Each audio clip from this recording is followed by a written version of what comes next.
Okay, so even though it's Friday, and technically this would be part of last week's video, I'm going to include it with this week, just because last week's is already way too long, I think. So, anyway, normally, most of you know that I like to go out junk hunting. I'll take the bicycle and I've got the trailer, and I'll do that. And I haven't been doing it lately because, number one, it's been rather chilly, although the weather has got nice recently, and in fact, it's an absolutely beautiful day out again today. But the other reason is because I've certainly got more than my fair share's worth of junk, and need to deal with that first before I start getting new junk. But of course, that pile's been thinning out, and it'll thin out even further when I finally get rid of those two TVs and all these monitors. Probably be this weekend. I'm getting kind of tired of them being here, and I'm getting kind of tired of people saying they're going to come pick them up and not doing it. So, you know what? You're not going to follow through, then that's your own problem. But I did find two things, and I didn't need to go very far to get them. So let's take a look at what we've got here. If I can get out, this golf caddy's in the way. First thing here is this little MotoMaster 15 amp battery charger. There's the catalog number. Of course, it's a Canadian Tire brand. What on earth was that?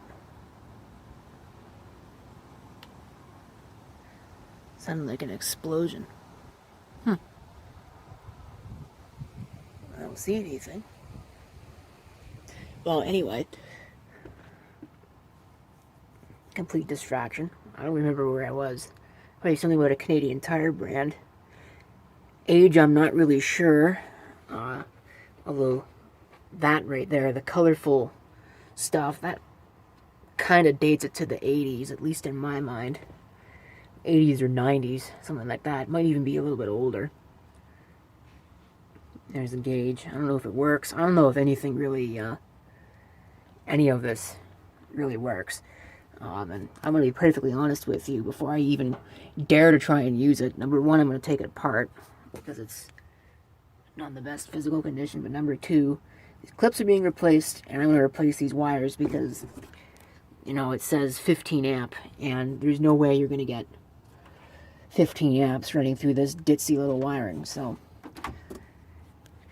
that's going to be done. The second thing is probably even cooler than that. Unfortunately, I've put it in there, and now I can't get it back out without moving all this stuff, and I'm not doing that.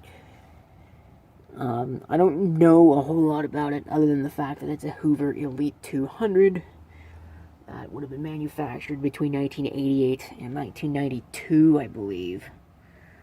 So, not particularly vintage, and not even really necessarily collectible. I mean, it's not a Kirby Classic 3 or a Hoover convertible or anything like that. But other than that, I don't really know a whole lot about it. Might see if I can get in touch with Spatz and Harley. If there's anybody that I would expect to know anything about a vacuum cleaner, it'd be those two. Although I don't know if I care enough, really. But, no sense letting that go to waste. Better than modern cheap plastic garbage nonsense Bissell stuff they sell now, and the Dysons and all that, and even a modern Hoover. I know some people look down on Hoover, but they did have some decent stuff back then, back in the day. So this is the second week in a row that I've picked up stuff that's of reasonable interest for nothing. Just take a look at all this stuff. Most of it's bootleg, so what'll probably end up happening is I'll rip it on the computer and then get rid of it. And there's those, which I'm sure the fan twerps will be happy about. Or maybe they won't because they're all vintage, but the point of this is to see what's wrong with it. If it's anything fixable, it's probably just oil, really. and then flip this for, a couple bucks, probably not a whole lot. And if it isn't fixable, then I'm going to bust it. But there'll be a video either way. Here's the thing that I'm most excited about.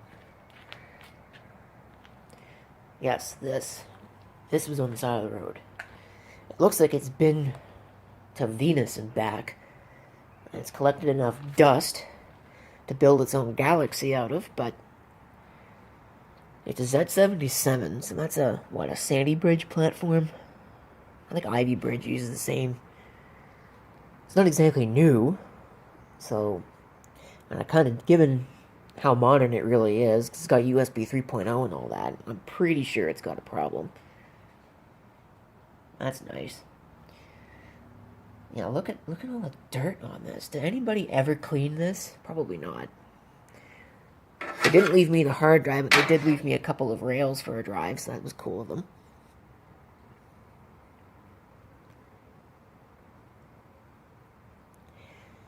But whatever the case may be, it should make for an interesting little project. At least an interesting video. I just wanted to get this on video.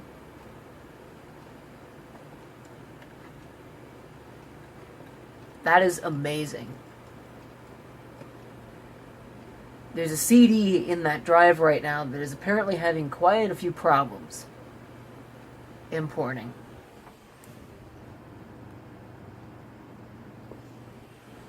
I tried to cancel it, and this is what we ended up with. Wow. Okay, I've done a fair amount of server work, and one of the things that I did is change out the two network servers.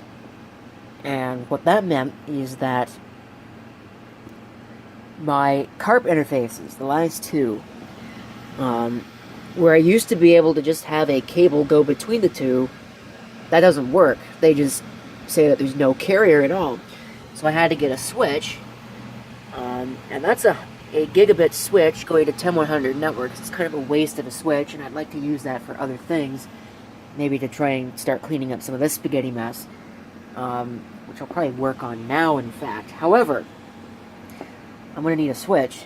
So what I actually did is I went out and bought this for probably way too much money. But I have this, and unfortunately this is one of those router things that I would like to disable all the routing features on and just use it as a switch. But it does not look like you are able to do that. I disabled the DHCP server, but that's looks like that's about all that I can do. So I'm gonna just put it into service. Oh yeah, the other thing that I had to do is I had to mod this power adapter so that it would work, because I didn't have one that was both of the right. I'm sorry, I'm having a blank. Both of the right specs and had the right tip on it. So I had to take two and make a new power supply out of. I think I'm going to have to replace this soon. That is kind of messed up. Might even have to do that this weekend, I don't know.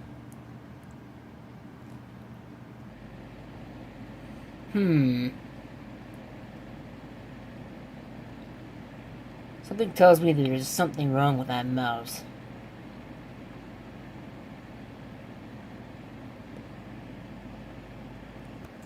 All I did was move it.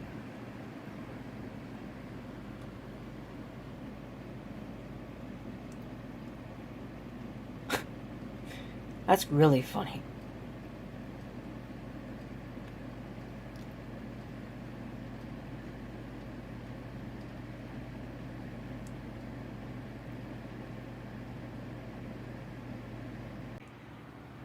Well, I suppose in the interest of not turning this into a month-long video log, although I'm pretty sure that ship's already sailed, I might as well wrap it up.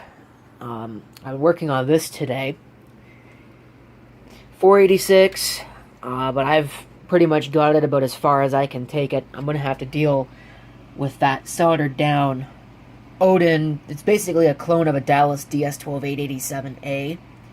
I got to pull that out, get a socket, get a chip, put it in, and then hopefully this will actually work.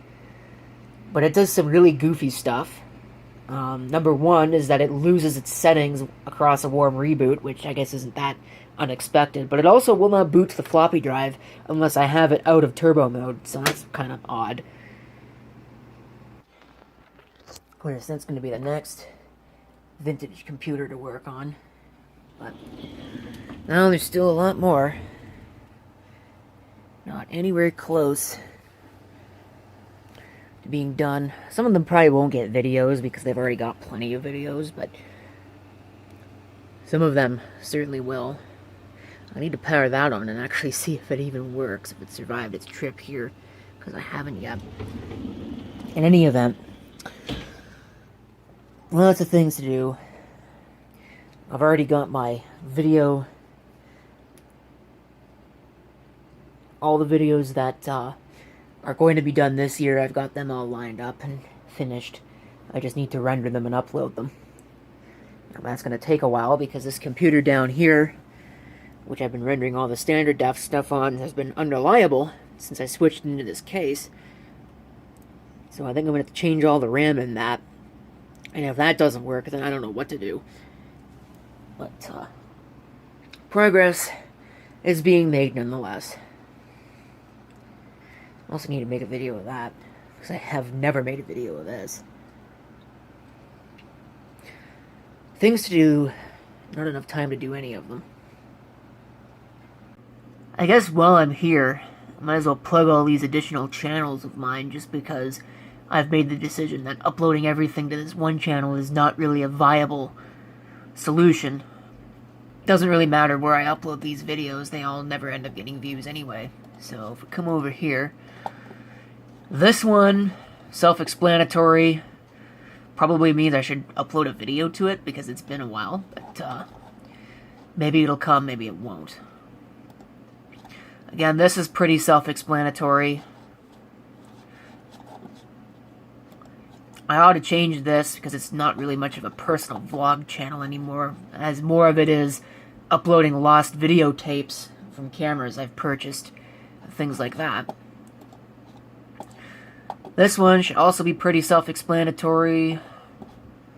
This is a new one, but again, it should be pretty self-explanatory as well, and I probably ought to get uploading more. So, more stuff for you to check out, I guess.